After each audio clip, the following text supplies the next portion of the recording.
KTR fire. KCR భయంతోనే పనులు ఆపేశారని ఆరోపణ. రైతుల సంక్షేమం కోసం మొదలైన ప్రాజెక్టుని వెల్లడి. ప్రాజెక్టు ఆపేయడం దురాలోచన అని విమర్శ. రైతులను మోసం చేస్తున్నారని చంద్రబాబుపై ఆర్కే రోజా ఫైర్.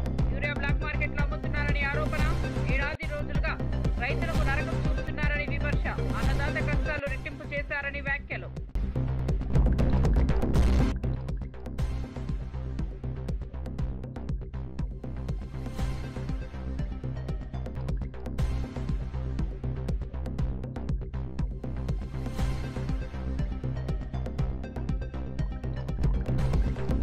కూటమి రైతులకు యూరియా ఇవ్వలేకపోయిందని కేతిరెడ్డి విమర్శ. యూరియా తెలంగాణకు అక్రమంగా వెళ్తోందని ఆరోపణ. గిట్టుబాటు ధరల్లో విఫలమైందని కూటమిపై మండిపాటు. రైతుల సమస్యలు పట్టించుకోవడం లేదని తీవ్ర విమర్శలు. ఇక వార్త వివరాల్లోకి వెళ్తే, అన్నదాత పోరు కార్యక్రమంలో వైఎస్ఆర్సీపీ మాజీ ఎమ్మెల్యే కేతిరెడ్డి వెంకట్రామరెడ్డి సంచలన వ్యాఖ్యలు చేశారు. ఆంధ్రప్రదేశ్ లో రైతులకు యూరియా అందించడంలో కూటమి ప్రభుత్వం విఫలమైందని విమర్శించారు. ఏపీ నుంచి యూరియా అక్రమంగా తెలంగాణకు తరలిపోతోందని ఆరోపించారు. రైతులకు అవసరమైన ఎరువులు అందుబాటులో లేకపోవడం వల్ల పంటలు దెబ్బతింటున్నాయని ఆవేదన వ్యక్తం చేశారు. అంతేకాకుండా పంటలకు గిట్టుబాటు ధరలు కల్పించడంలో కూడా ప్రభుత్వం పూర్తిగా విఫలమైందని మండిపడ్డారు. రైతుల సంక్షేమానికి అండగా నిలుస్తామని హామీ ఇస్తూ అధికారంలోకి వచ్చిన కూటమి ప్రభుత్వం రైతుల సమస్యలను పట్టించుకోవడం లేదని విమర్శించారు. దీనికి పెద్ద విషయం అవసరం లేదు. నువ్వు ఆర్బీకేలు ఉన్నాయి, ప్రతి 2000 జనాభాకు సంబంధించి ఒక ఆర్బీకేలు ఉన్నాయి. రైతులు వచ్చి ఎంత కావాలని డిమాండ్ అని బుక్ చేసుకుంటే అక్కడే విషయం తెలిసిపోతుంది. ఎంత రైతులకు ఎంత అవసరం పడుతుంది, ఎంత యూరియా కావాలని. గతంలో అదే విధంగా చేసేవాళ్ళం. అంత ముందు కూడా చూసినాం మనం. 2019 కంటే ముందు వేరుశనగ పంపిణీ అప్పుడు ఏ విధంగా ఉండేది. మార్కెట్ యార్డ్ లో వచ్చి ఇట్లాగే చెప్పులన్నీ పెట్టేసి తెల్లారి 3 గంటలకు వచ్చి ఎదురు చూసేవాళ్ళు. తర్వాత క్రమంలో ఎప్పుడైతే ఆర్బీకే ద్వారా మనం ఇస్తున్నామో ఎక్కడే కానీ క్యూలు కానీ వేరుశనగలో ఈ విధంగా ఇబ్బందులు పడుతున్నాయని ఎక్కడే కానీ చూసిన సందర్భం లేదు. ఎందుకంటే ఒక ఆలోచన విధానం ఉండాలి, రైతాంగానికి మేలు చేయాలని ఒక ఆలోచన విధానం ఉండాలి. కానీ ఈ ప్రభుత్వం అలాంటివి ఏవే కానీ చేయకుండా ఎంత అవసరమవుతుందనేది కంప్లీట్ గా వ్యవసాయాన్ని పూర్తిగా నిర్లక్ష్యం చేసి వీళ్ళ సోకులకు వీళ్ళు ఇచ్చే స్టేట్మెంట్ మనం చూస్తూనే ఉన్నాం. ఈ 2 ఏళ్లలో వరి ఏ విధంగా గిట్టుబాటు ధర లేకుండా పోయింది. మిరప కోసం ఏ విధంగా గిట్టుబాటు లేదు. నేను ఒకసారి ముదుగుబ్బ నుంచి పులివెందులు పోతుంటే మా ముదుగుబ్బ నుంచి దగ్గర 500-600 మంది పొద్దున్నే బొలేరోలోను ఆటోలోనూ పోతున్నారు. ఏమా ఇట్లా వస్తున్నారంటే ఈడ మిరపకు ఉంది అని చెప్పి మిరప కోసం పోయడానికి పోతున్నాం పట్టణానికి అన్నారు. సరే అని చెప్పి అమృతపల్లి దగ్గర అడిగినా, అక్కడున్న రైతులను అడిగినా, ఏం లేదా మిరప ఎంత ఉపయోగపోతుందంటే గతంలో 53 కేజీలు, ఒక మూటకి 53 కేజీలు వాళ్ళు లెక్కేస్తారట. 53 కేజీలు లెక్కేసేది గతంలో 5,000, 6,000 ఉండేది. ఇప్పుడు కేవలం 693 రూపాయలు, 700 రూపాయలతో పోతుంది అని చెప్పి. ప్రతి చోట కూడా ఈరోజు వరి, మిరప, పత్తి, జొన్న, కందులు, మినుములు, కసలు, మొక్కజొన్న, సజ్జలు, రాగులు, అరటి, చీని, పొగాకు, ఉల్లి, ఏ దానికైనా చూడండి. ఈరోజు ఉల్లి చూసినాం ఏ విధంగా కర్నూలులో జరుగుతూ ఉంది. మొత్తం అంతా ఉల్లి రైతులు ఏ విధంగా రోడ్డు మీద వచ్చి పడ్డం చూడడం చూసినాం, రోడ్డు మీదకి రావడం చూసినాం. ఈ విధంగా గతంలో కూడా 2019లో కూడా ఇదే విధంగా ఉల్లి రైతులకు ఇబ్బంది వచ్చిండే. మహారాష్ట్ర అక్కడంతా విపరీతమైన వర్షాలు పడ్డము, ఆ ఉల్లికంతా సమస్య రావడం, కర్నూలు జిల్లాలంతా రావడం చూస్తే ఆ రోజు దగ్గర 9,025 టన్నుల ఉల్లిని ప్రభుత్వమే కొనుగోలు చేసింది. ఏ రోజైనా ఇన్నాళ్ళు మనం వేరుశనగ పండించినాము, ఏ రోజైనా మన ప్రభుత్వంలో రేట్ తక్కువ ఉందని బాధపడిన సందర్భం ఉందా? ఎప్పుడు నార్పల్కి పోతా అంటే 3,000 ఉంది, 3,800 ఉంది, 6,000 ఉంది, ఇదే చెప్తుండేవాళ్ళు. ఈ రోజు చూడుకోండి, ఎప్పుడైతే తక్కువ వచ్చిందో ప్రభుత్వం మార్కెట్ ఇంటర్వెన్షన్ చేసేది, ప్రభుత్వం మధ్యలో వచ్చేది మేము కొంటామనేది. మనం కొంటామనేది కదా వ్యాపారస్తులందరూ కూడా మళ్ళీ అదే రేటుకు రావాలి కదా అని మళ్ళీ వాళ్ళే పెంచేవాళ్ళు. ఈ రోజు వాటి గురించి మాట్లాడిచ్చే వాళ్లే లేరు. ధరల స్థిరీకరణ గురించి ఆలోచించే వాళ్ళే ఈ రోజు కరువైన పరిస్థితి. అదేవిధంగా మనం 13,000 ఇచ్చే వాళ్ళం, ఈయన వచ్చి 20,000 ఇస్తానని చెప్పారు. అందరికి ఇచ్చి పడేస్తాను, నాయన అట్లేం లేదు అన్నదాతలకు అందరికీ అని చెప్పేసి. Andhra Pradesh assembly speaker Ayyanna Patrudu YCP ఎమ్మెల్యేలకు స్పష్టమైన సూచనలు ఇచ్చారు. అందరూ ఎమ్మెల్యేలలాగే వైసీపీ ఎమ్మెల్యేలకు కూడా మాట్లాడేందుకు సమయం ఇస్తామని హామీ ఇచ్చారు. బయట ప్రెస్ మీట్లు పెట్టి విమర్శలు చేయడం కంటే అసెంబ్లీలోనే ప్రజల సమస్యలు ప్రస్తావించాలని సూచించారు. ప్రజలు గెలిపించింది వారి సమస్యలు, మీరు అసెంబ్లీలో చర్చించేందుకు, పరిష్కారం చూపించేందుకు అని స్పీకర్ గుర్తు చేశారు. అంచేత రూల్స్ ప్రకారం చూస్తే నీకు ఇవ్వడానికి వీల్లేదు. నేను అందుకే ఇవ్వలేకపోతున్నాను. నేను ఇస్తే కానీ రాను. నిన్న కూడా ఒక స్టేట్మెంట్ ఇచ్చాను. జగన్మోహన్ రెడ్డి స్టేట్మెంట్ ఇచ్చాడు, ఆ వాదా ఇవ్వకపోతే రాను అని. ఇస్తే జగన్మోహన్ రెడ్డి గారు మీకు ఒకటి మనం చేస్తున్నాము, మంచికో చెడ్డకో ప్రజలు మమ్మల్ని ఎన్నుకున్నారండి. 11 సీట్లు ఇచ్చారు. దేవుడి స్క్రిప్ట్ అది. ఈ 11 రావాలనుకున్నట్టు దేవుడు ఆర్గనైజాడు.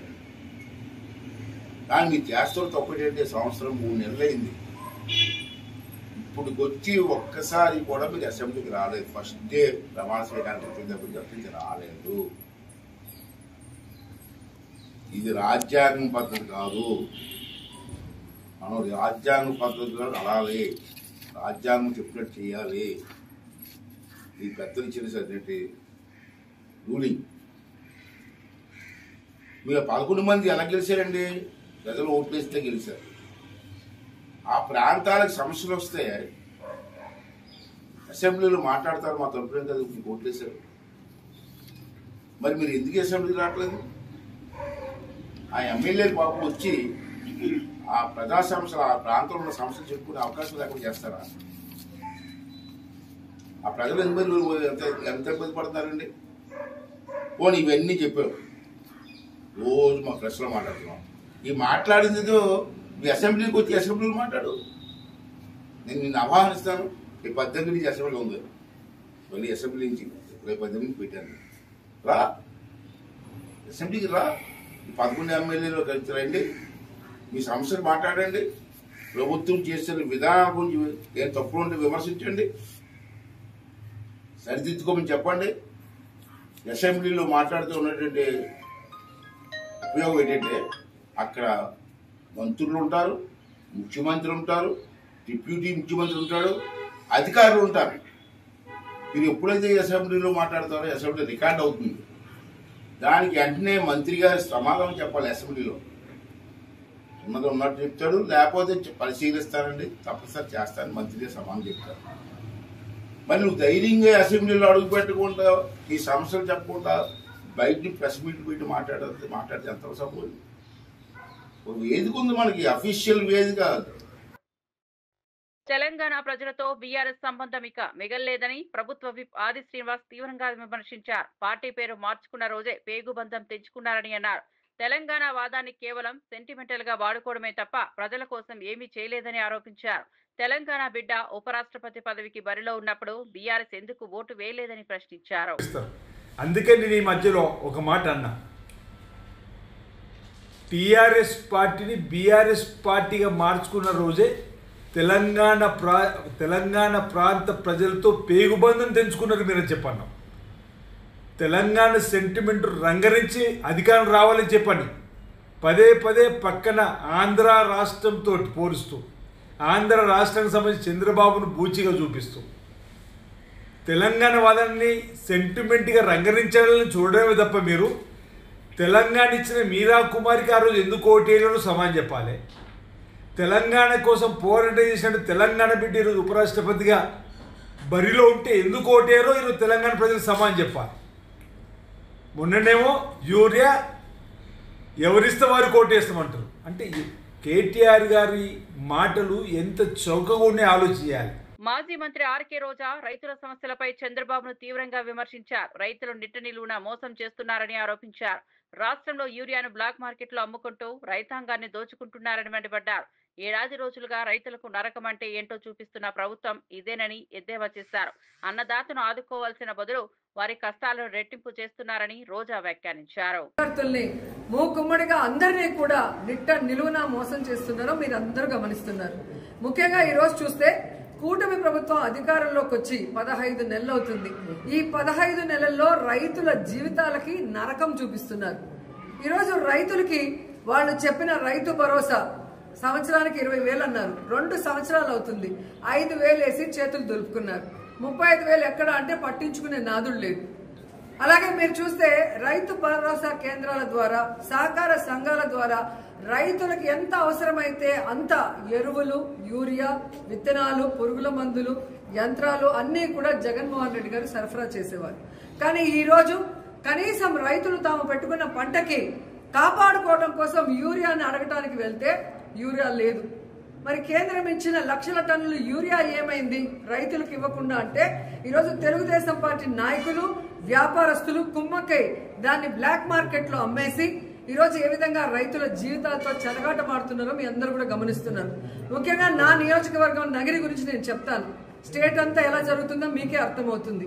ఎందుకంటే ఈ రోజు నగిరి నియోజకవర్గంలో నిన్నటి వరకు రైతులకు కావాల్సిన యూరియా ఇవ్వకుండా దాన్ని బ్లాక్ మార్కెట్ లో అమ్ముకుంటే రైతులు విధిలేని పరిస్థితుల్లో తమిళనాడుకు వెళ్లి కనకమ్మ సత్రంలో, అలాగే పల్లిపట్టులో, తిరుత్తనిలో, ఎన్ఎన్ కండ్రిగలో, పొద్దుటూరులో ఈరోజు వెళ్లి ఎక్కువ డబ్బుకి మరి ఈరోజు కొనుక్కొని ట్రాన్స్పోర్ట్ ఛార్జెస్ మళ్లీ కూడా దాని మీద భారీగా వేస్తే ఈరోజు రైతన్నలు వెన్నెముక విరిగిపోయే విధంగా, అంటే ఈ వెన్నుపోటు రాజకీయాలు చేసే చంద్రబాబు నాయుడు ఆఖరికి మామతో పాటు రైతులు కూడా ఎలా వెన్నుపోటు పొడిచారో ఒకసారి చూసుకోండి.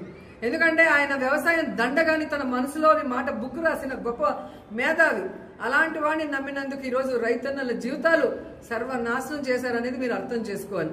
ఎందుకంటే యూరియా ఒక్కటే కాదు, చంద్రబాబు నాయుడు, పవన్ కళ్యాణ్ అధికారంలోకి వచ్చాక ఈరోజు రైతులకు ఇవ్వాల్సిన రైతు భరోసా లేదు, పంటల బీమా లేదు, అలాగే ఈ క్రాప్ లేదు, అలాగే రైతులకి పండించిన పంటకి గిట్టుబాటు ధర లేదు, మిర్చికి లేదు, పొగాకు లేదు, ఉల్లికి లేదు, చీనీకి లేదు, మామిడికి లేదు, వరికి లేదు. మరి ఎందుకు ఈ ప్రభుత్వం? దేనికి వీళ్ళకి పదవులు? చేతగానితనం ఉన్న వీళ్ళకి ప్రభుత్వం నడిపించడం చేత కాకపోతే దిగిపోవచ్చు కదా. మొదటిసారి ముఖ్యమంత్రి అయిన జగన్మోహన్ రెడ్డి గారు ఎలా రైతు భరోసా కేంద్రాలు తీసుకొచ్చారు, రైతులకి వాళ్ళ గ్రామాల్లోనే అన్ని ఎలా అందించి వాళ్ళకి అన్ని రకాలుగా అండగా నిలబడ్డారు. మీరెందుకు ఈ రోజు ఇంత సీనియారిటీ ఉందంటారు? 4 సార్లు ముఖ్యమంత్రి అయిన మీకు ఎందుకు రైతుల్ని కాపాడుకోలేకపోతున్నారు, రైతు సమస్యలు ఎందుకు తీర్చలేకపోతున్నారని అడుగుతున్నా. బీఆర్ఎస్ ఎమ్మెల్యే పాడి కౌశిక్ రెడ్డి ముఖ్యమంత్రి రేవంత్ రెడ్డిపై తీవ్ర ఆరోపణలు చేశారు. హైకోర్టు కూడా రేవంత్ తప్పు చేశాడని స్పష్టం చేసిందని అన్నారు. గ్రూప్ 1 పోస్టుల విషయంలో డబ్బులు తీసుకుని అమ్మకాలు జరిగాయని సంచలన వ్యాఖ్యలు చేశారు. కేసీఆర్ ప్రభుత్వం 503 పోస్టులకు నోటిఫికేషన్ జారీ చేస్తే రేవంత్ రెడ్డి అతి కకృతితో వాటిని 563 పోస్టులుగా పెంచి అమ్ముకున్నాడని ఆరోపించారు. అవసరం రేవంత్ రెడ్డి గారు ఖచ్చితంగా ఉన్నది.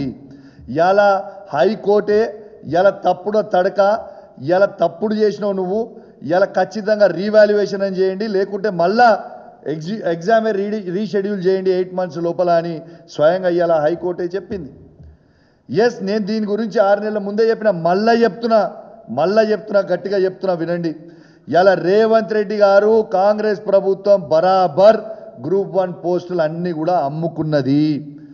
వాళ్ళ దగ్గర డబ్బులు తీసుకున్నారు. రేవంత్ రెడ్డి గారు సీఎంఓ ఆఫీసే ఇలా డబ్బులు తీసుకొని వాళ్ళకి పోస్టులు ఇచ్చిండ్రు. దీనికి ఇంకొక ఉదాహరణ కూడా చెప్తా మీకు, ఎందుకు ఇంత ఖచ్చితంగా చెప్తున్నా అనేది మళ్ళొక్కసారి గుర్తు చేస్తా.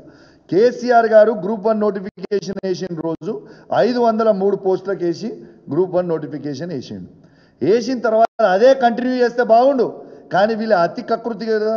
దాంతో ఏం చేసిండు, దాన్ని 50 పోస్టులు పెంచి 563 అని పోస్టులు పెట్టి మళ్ళా ఫ్రెష్గా అప్లికేషన్ పెట్టుకోవచ్చు, ఎవరు పడితే వాళ్ళు మళ్ళీ ఫ్రెష్గా రాయొచ్చు అనేది పెట్టి ఇలా పోస్టులు అమ్ముకున్న చరిత్ర ఇలా ఓటు నోటు దొంగ అయిన రేవంత్ రెడ్డిదే మరొకసారి అడ్డంగా దొరికిపోయిండు. ఇలా 563 మంది పోస్టులు కూడా ఇలా రేవంత్ రెడ్డి గారు లక్షలాది రూపాయలకు అమ్ముకున్నాడు. ఇది సీఎంఓ ఆఫీస్ నుంచి నడిచింది. ఇదేదో నేను చెప్పుడు కాదు, బాగా జాబ్తూ ఇలా అభ్యర్థుల పేరు చెప్తే మంచిగుండదు. ఎవరైతే డబ్బులు ఇచ్చిర్రో రేవంత్ రెడ్డి గారి ఆఫీస్. మాజీ మంత్రి జోగి రమేష్ ముఖ్యమంత్రి చంద్రబాబుపై తీవ్ర విమర్శలు చేశారు. రైతులకు యూరియా సరఫరా చేయలేని అసమర్థత ముఖ్యమంత్రిగా చంద్రబాబును అభివర్ణించారు. వైసీపీ నాయకుడు కార్యకర్త రోడ్డు మీదకు వస్తేనే చంద్రబాబుకు చెమటలు పడుతున్నాయని ఎద్దేవా చేశారు. రైతుల కోసం యూరియా సరఫరా చేయమని, ఎరువుల ధరలు తగ్గించమని అడిగితే పోలీసు వ్యవస్థను అడ్డం పెట్టుకుని ప్రజాస్వామ్యాన్ని కూని చేస్తున్నారని ఆరోపించారు. రోడ్డు మీదకి వస్తా ఉన్నాడంటే చంద్రబాబు నాయుడికి చెమటలు పడతా ఉన్నాయి. చంద్రబాబు నాయుడు ప్యాంటు తడిసిపోతా ఉంది. ఏమయ్యా చంద్రబాబు నాయుడు, రైతుకి యూరియాని సరఫరా చేయలేని అసమర్థ ముఖ్యమంత్రివి, గిట్టుబాటు ధరలు కల్పించలేని అసమర్థ ముఖ్యమంత్రివి, ఎరువుల ధరలు తగ్గించలేని అసమర్థ ముఖ్యమంత్రివి, అన్నదాతకి తోడుగా అన్నదాత కోసం వైఎస్ఆర్ కాంగ్రెస్ పార్టీ లీడర్ మా అన్న జగన్మోహన్ రెడ్డి గారు పిలుపునిస్తే మాత్రం ప్రజాస్వామ్యాన్ని కూని చేస్తాం. ఏం చేశాం మేము? నందిగామలో రైతుల పక్షాన పోరాటం కోసం యూరియా సరఫరా చేయరా బాబు చంద్రబాబు, గిట్టుబాటు ధర కల్పించు చంద్రబాబు, ఎరువుల ధరలు తగ్గించు చంద్రబాబు అని చెప్పేసి రైతుల పక్షాన గళం ఇప్పడానికి వెళ్తా ఉంటే పోలీసు వ్యవస్థని అడ్డం పెట్టుకుని ప్రజాస్వామ్యాన్ని కూనీ చేస్తాం. అంటే వైఎస్ఆర్ కాంగ్రెస్ పార్టీ కార్యకర్తను నాయకులను ఆపినంత మాత్రాన రైతుల బాధలు తీర్తగా చంద్రబాబు నాయుడు. ఉపరాష్ట్రపతి ఎన్నికల్లో తెలంగాణ బిడ్డ సుప్రీంకోర్టు విశ్రాంతి న్యాయమూర్తి సుదర్శన్ రెడ్డి గెలవాలని తన మనస్ఫూర్తి కోరికను మాజీ ఎమ్మెల్సీ కవిత వ్యక్తం చేశారు. ఆయన విజయం సాధిస్తే ఉపరాష్ట్రపతి పదవికి వన్నె తీసుకొస్తారని భావిస్తున్నానని అన్నారు. సుదర్శన్ రెడ్డి వ్యక్తిత్వం, నిబద్ధత, సేవా ధోరణి దేశానికి గర్వకారణమవుతుందని కవిత అభిప్రాయపడ్డారు. వైస్ ప్రెసిడెంట్ ఆఫ్ ఇండియాగా ఒక కంప్లీట్ ఆపోజిషన్ పార్టీ అభ్యర్థిగా దేశంలో ఉన్నటువంటి అనేక పార్టీలు సపోర్ట్ చేసినటువంటి వ్యక్తి గెలవాలని కోరుకోవడం కూడా అది డెఫినెట్గా ఒక పాజిటివ్ ప్రాంతీయవాదం అవుతుందని చెప్పి నేను మనస్ఫూర్తిగా భావిస్తూ ఉన్నాను. ఇది పార్టీలకు అతీతంగా తెలంగాణ బిడ్డ కాబట్టి ఆయనకు ఒక అవకాశం వచ్చింది కాబట్టి. అంటే నేను ఒక వ్యక్తిని ఎప్పుడు జీవితంలో మర్చిపోలేను. శేషన్ గారు అని ఉండే, టిఎన్ శేషన్ గారు అని. ఆయన వచ్చేంత వరకు కూడా ఎవరికి అసలు భారతదేశంలో ఎలక్షన్ కమిషన్ అని ఒకటి ఉందని మా సామాన్య ప్రజలకు తెలియదు. కానీ ఆయన వచ్చిన తర్వాత ఆ పోస్టుకు వన్నే వచ్చింది. సుదర్శన్ రెడ్డి గారు కూడా గెలిస్తే డెఫినెట్గా వైస్ ప్రెసిడెంట్ పోస్టుకు కూడా వన్నె తెస్తారని నేను అనుకుంటున్నాను. ఎందుకంటే అనేక సందర్భాలు ఆయన చూసినాం. ఆయన ఇచ్చినటువంటి పాజిటివ్ తీర్పులు కానీ, ఆయనకు ఉన్నటువంటి కాన్స్టిట్యూషనల్ ఎక్స్పర్టీస్ కానీ చూసినాం. అటువంటి అవకాశం వారికి వస్తే బాగుంటుందని చెప్పి మనస్ఫూర్తిగా నేను కోరుతా ఉన్నాను. కాంగ్రెస్ పార్టీ అసలు బీసీల కోసం పోరాడే పార్టీ కాదని ప్రజాశాంతి పార్టీ అధ్యక్షుడు కేఏ పాల్ విమర్శించారు. కాంగ్రెస్ అంటేనే రెడ్డిల పార్టీ అని ఎద్దేవా చేశారు. బీసీల కోసం పోరాడుతున్నామని చెప్పుకుంటూ ఉపరాష్ట్రపతి అభ్యర్థిగా బీసీ నేత హనుమంతరావును ఎందుకో ప్రకటించలేదని ప్రశ్నించారు. 2 తెలుగు రాష్ట్రాల్లో ఇప్పటి వరకు 12 మంది రెడ్డిలను ముఖ్యమంత్రులుగా చేసిన కాంగ్రెస్ ఒక్కరోజైనా బీసీల గురించి ఆలోచించలేదని పాల్ ఆరోపించారు. ఎలక్షన్ సూటిగా చెప్తున్నాను, ఒక బీసీ సీనియర్ మోస్ట్ లీడర్ అయిన హనుమంతరావు గారిని ఎందుకు నామినేట్ చేయలేదు? 42% బీసీలు ఉన్నారని 50 నుంచి తగ్గించి మేము బీసీల కొరకు పోరాటం చేస్తామని పెద్ద కబుర్లు ఆడుతున్నారు ఈ కాంగ్రెస్ పార్టీ. 55 సంవత్సరాలు కాంగ్రెస్ పార్టీ దేశంలో ఏలింది. 12 మంది రెడ్డిల్ని ముఖ్యమంత్రి చేసింది 2 తెలుగు రాష్ట్రాల్లో. ఏ ఒక్కరోజైనా బీసీల పట్ల న్యాయం చేసిందా? లేదు.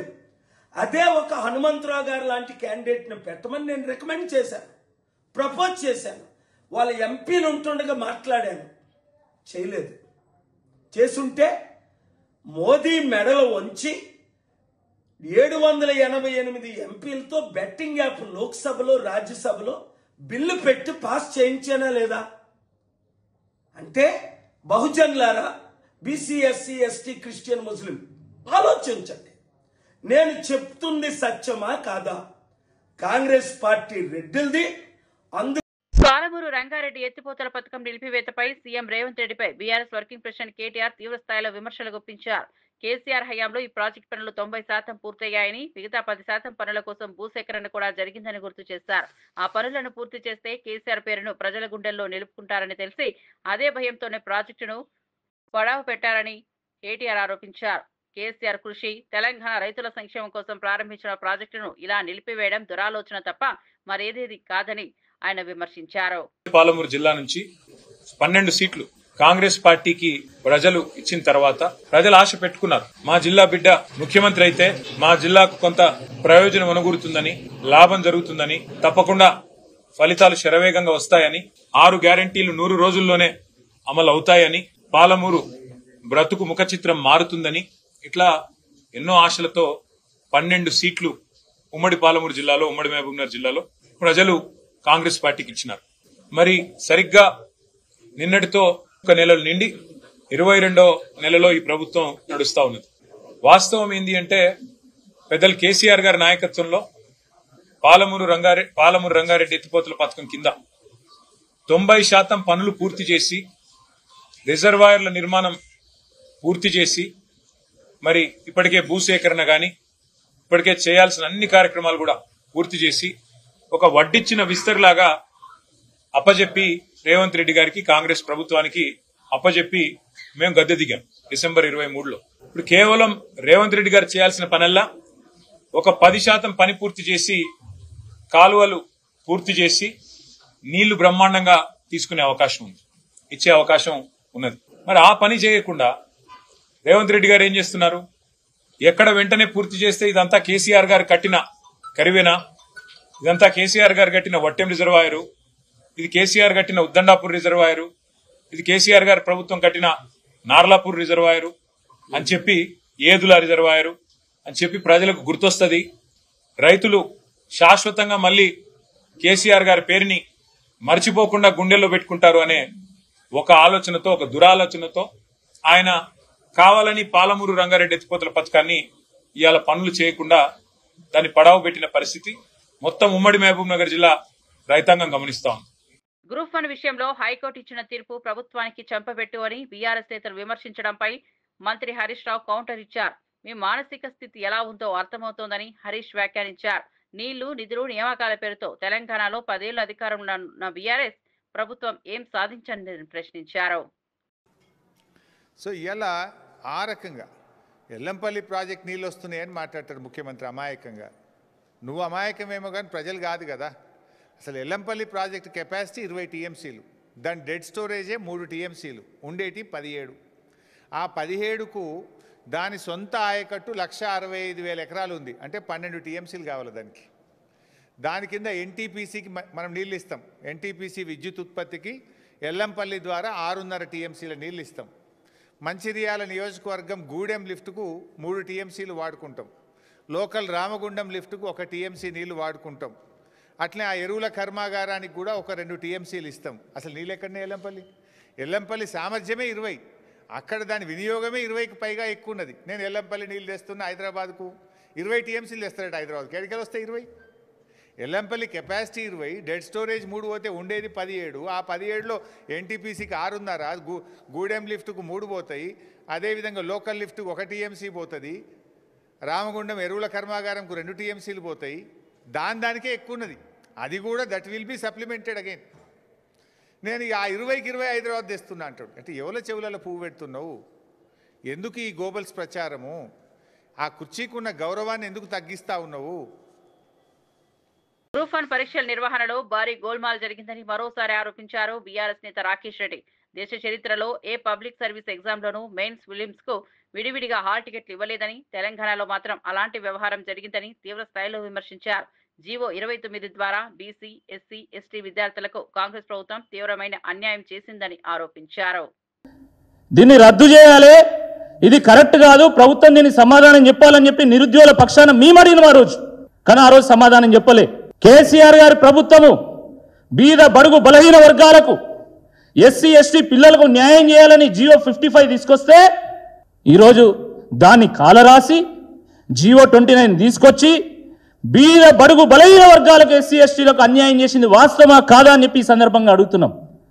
ఆ రోజు జీవో 29 రద్దు చేయాలని ఇదే నిరుద్యోగులు అశోక్ నగర్లో, దిల్సుఖ్ నగర్లో పెద్ద ఎత్తున ర్యాలీలు చేస్తే సమైక్య పాలనలో కూడా చూడనటువంటి సీన్లను మనం చూసినాం. మహిళలను చూడకుండా, విద్యార్థులను చూడకుండా గొరగొర గుంజుకుంటూ పోయి వ్యాన్లు ఎక్కించి లాఠీ చార్జ్ చేసి అర్ధరాత్రి దాకా స్టేడియంలలో వేసినటువంటి ఒక పరిస్థితిని కూడా మనం చూసినాం. మరి ఇప్పుడు వాళ్ళకు ఏం సమాధానం చెప్తారని చెప్పి ఈ సందర్భంగా బీఆర్ఎస్ పార్టీ ప్రశ్నిస్తూ ఉన్నది. ఆ రోజు బీఆర్ఎస్ పార్టీ ముఖ్యంగా కేసీఆర్ గారు, కేటీఆర్ గారు, హరీష్ రావు గారు ఈ అభ్యర్థులకు అండగా నిలిస్తే వాళ్ళు కేసులు కొట్లాడుతూ ఉంటే, నైతికంగా వాళ్ళకు అండగా నిలిచేటువంటి ప్రయత్నం చేస్తూ ఉంటే ఇదంతా బీఆర్ఎస్ పార్టీ కుట్రను వాదించింది. మరి ఇప్పుడు దానికి ఏం సమాధానం చెప్తారని చెప్పి ఈ సందర్భంగా మేము ప్రశ్నిస్తూ ఉన్నాం. సిగ్గుండాలే రేవంత్ రెడ్డి గారికి. ఆ రోజు రాహుల్ గాంధీ గారిని తీసుకొచ్చి అశోక్ నగర్ అంతా తిప్పి మోసపు మాటలు చెప్పి నమ్మించి ఓట్లు వేయించుకొని ఈరోజు ఉద్యోగాల సంగతి ఏంది అంటే ఒక ఆయన 30,000 ఇచ్చినామంటాడు, ఇంకో మంత్రి 40,000 ఇచ్చినామంటాడు, మరో మంత్రి 50,000. నేనేమన్నా తక్కువ, నా మంత్రులు ఇంత చెప్తున్నాం, నేను కూడా 10,000 యాడ్ చేసి చెప్తే అయిపోతుంది అని చెప్పి మహేష్ గౌడ్ గారు పిసిసి ప్రెసిడెంట్ ఆయన 70,000. ఇక మొన్ననైతే ఆ పొన్నం ప్రభాకర్ 1,00,000 ఉద్యోగాలు ఇచ్చినామంటారు. వేలంపాట వాడినట్టు మీడియా ముందు తెర ముందు వేలంపాట, తెర వెనుక సర్కారీ వారి పాట కొనసాగుతున్నది, సర్కారీ వారి వాట కొనసాగుతున్నది, సర్కారీ వారి కోట కూడా కొనసాగుతున్నది. ఇది అన్యాయం కాదా అని చెప్పి ఈ సందర్భంగా మేము ప్రశ్నిస్తా ఉన్నాం. ఈరోజు హైకోర్టు ఏం తీర్పిచ్చింది? మీరు అయితే రీవాల్యుయేషన్ అయినా చేయండి, లేదా 8 నెలల్లో రీఎగ్జామినేషన్ అయినా కండక్ట్ చేయమని అడిగింది. రీవాల్యుయేషన్కి ఎట్టి పరిస్థితిలో బీఆర్ఎస్ పార్టీ ఒప్పుకునేది లేనే లేదు. ఎందుకంటే రీవాల్యుయేషన్లో మీరు ఏం చేస్తారో మాకు తెలుసు. మీరు మొన్నదాకా చేసినటువంటి వాల్యుయేషన్లో ఏం జరిగిందో అందరూ తెలుసు. ఆ మధ్యలో శ్రీధర్ బాబు గారిని కొండ సురేఖ గారు మా అల్లుడికో జాబ్ కావాలంటే దాంట్లో ఏముందో చూద్దాంలే అన్నారు. అంటే మంత్రులు మీరంతా ఏమేం చేస్తాను, ఎట్లా ఉద్యోగాలు పంచుకుంటున్నారో చాలా స్పష్టంగా ప్రజలకు అర్థమైపోయింది, యువకులకు అర్థమైపోయింది. మళ్ళీ ఇవాల్యుయేషన్ చేస్తే మళ్ళీ మీరు ఎవరికి ఉద్యోగాలు ఇవ్వాలనుకుంటున్నారో మాకు తెలుసు. కాబట్టి రీవాల్యుయేషన్కి ఎట్టి పరిస్థితుల్లో ఒప్పుకునేది లేదు. ఎట్టి పరిస్థితుల్లో రీఎగ్జామినేషన్ కండక్ట్ చేసి తీరాల్సిందే. ఆ రీఎగ్జామినేషన్ కండక్ట్ చేసేంత వరకు బీఆర్ఎస్ పార్టీ ఈ అభ్యర్థుల పక్షాన కొట్లాడుతూనే ఉంటుంది. వాళ్లకు నైతిక